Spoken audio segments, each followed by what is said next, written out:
guys, welcome to another virtual lab. Today we are going to be trying to identify the blood alcohol content of two individuals. We don't know what their blood alcohol content is, we just have a sample of their blood, but what we do have as well that will help us figure out their actual percentage are 4 different simulated blood samples that are at 0.0%, 0.04%, 0.08%, and 0.1% in terms of the blood alcohol content in their blood. So we're going to run experiments with all of our simulated blood. We have a indicator reagent that will allow us to then know how much alcohol is actually in their blood, and based off of the reactions that we see with the indicator reagent, we'll then be able to determine where Wendy Apple and Mike McKenzie are at in terms of their blood alcohol volume. So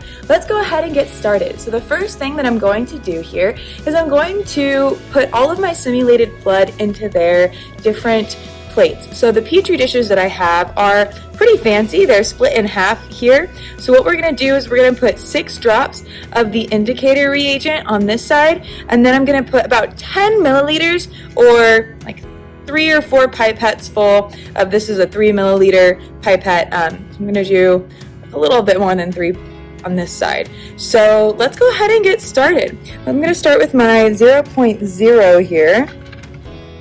Actually, let me give them all a good shake first. Alrighty, so let's start with 0.0 here.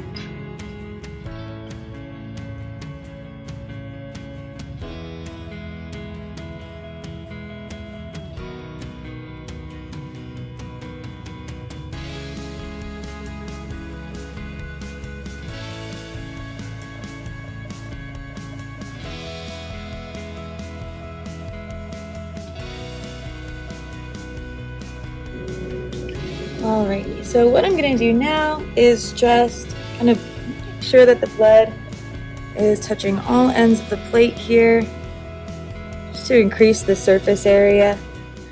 So the reaction that we are looking for here is essentially just the indicator reacting to alcohol inside of the synthetic blood. The actual reaction that's going on in terms of the chemical reaction is yellow-orange potassium dichromate is changing to green chromium 3 sulfate. So the amount of potassium dichromate that reacts depends on the amount of ethanol or alcohol present in the blood. This is known as an oxidation and reduction reaction, and essentially this is really helpful for us in this lab because of the visual color change. So we'll see, depending on the amount of alcohol, a change from yellow to greenish blue.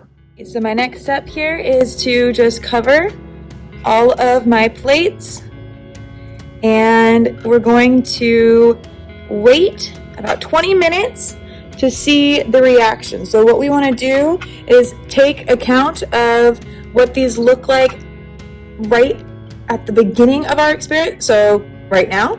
So you might want to take a screenshot here, and then we're going to come back to these in 20 minutes, so I've got my timer going, and see how our blood indicator reagent reacted to all of the various blood percentages, as well as our 2 samples of an unknown blood alcohol content. So we'll be back in about 20 minutes. 20 minutes later. Alrighty guys, so it's been 20 minutes. Let's go ahead and take a look at our reactions. So as you can see, I've put it on a white paper here just so we can see a little bit better how the indicator has changed. So in terms of the reaction, that blue color is going to indicate then if there's been a reaction to the amount of content in the blood. So as you can see, when we have 0.0 blood alcohol content, there's no reaction, and that's to be expected, right? If we look at 0.04, we can see that even though some of it seems to have reacted, there's still some yellow left, which makes sense because if 0.08 is the legal limit and 0.04 is halfway to 0.08, this looks about half blue, half yellow. 0.08 is fully blue as well as 0.10. Now if we look over at our 2 samples, we can see our individual Wendy Apple is here, and this is Mike McKenzie. Mike McKenzie seems to have no blood alcohol inside of his blood, actually, because of the fact that he didn't indicate any reaction when exposed to the reagent.